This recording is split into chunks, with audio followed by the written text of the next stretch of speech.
Okay, this video is going to be on converting forms, and we are going to be starting with an equation that's in standard form. I know this because we're in the form ax squared plus bx plus c, where a, b, and c are numbers, okay? So if we're going to start by converting this to factored form, essentially this just means factor, okay? Always remember you have to do the GCF if it's there, but ultimately we're just taking this and we're factoring. It's just different words for something we've been doing a lot of. So we have y equals x squared minus 3x minus 10. And of course the equations vary in their difficulty, right? But the strategy for factoring is the box, okay? And we put this term here, we put this term here, and we are going to figure out, to find what goes in these boxes, we're going to figure out what multiplies to this diagonal, which is negative 10x squared. And so if there's a number there, that matters.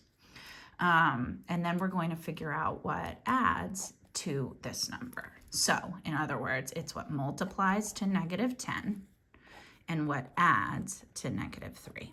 And so again, if you get stumped with this, if the factors don't come quickly to you, start an organized list. So 1, negative 10, negative 1, and 10. Does that add to negative 3? No. And I knew that because those numbers are really far apart. Then I do 2 and negative 5, and negative 2 and 5. Now, which one of those combos adds to negative 3? Really important. And that combo is going to be right there. I can choose to put those in either box. So I have 2x and minus 5x. And then I'm going to think of these as horizontal factoring. So what's my GCF between these two? It's x. And then what am I left with? X times x gives me x squared. X times what gives me 2x, and that's a 2. And then if I look here, I've already factored out an x, and so what's left? And so for factored form, our answer is what is outside here. So our final answer becomes y equals x plus 2, x minus 5. And again, this order can be opposite. It doesn't matter, okay? And so that is in factored form.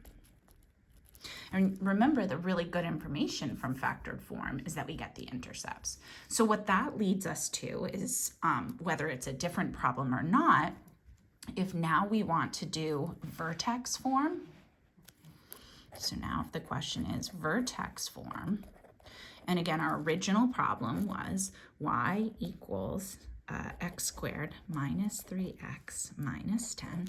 And if we want this to go to vertex form, I need to factor first. And if we look, we already did that, okay? So if you're given this problem, you have to factor it first, and then you do this next step. So if we factor, we did the work up above, and we get y equals x plus 2, x minus 5. And so what we get from that is we get our intercepts. And so I get x equals negative 2 and x equals 5. And so now visually, if I think about this, I've got my intercepts. The furthest left on a number line would be negative 2. Furthest right on a number line would be 5. The difference between those two numbers is, to get to 0 is 2, and then we've got to go 5. So that difference, the distance, is 7. And then half of 7 is going to be 3.5. So that number just gets us to what the x value is on our line of symmetry. That's what we're trying to find, because that's where the vertex lies. So if I go back 3.5, if I go back 3, I get to 2, and then another 0.5, I get to 1.5. Now this, the number between the two intercepts, is going to be your line of symmetry, which is where your vertex lies. And so that's going to be at, 1.5.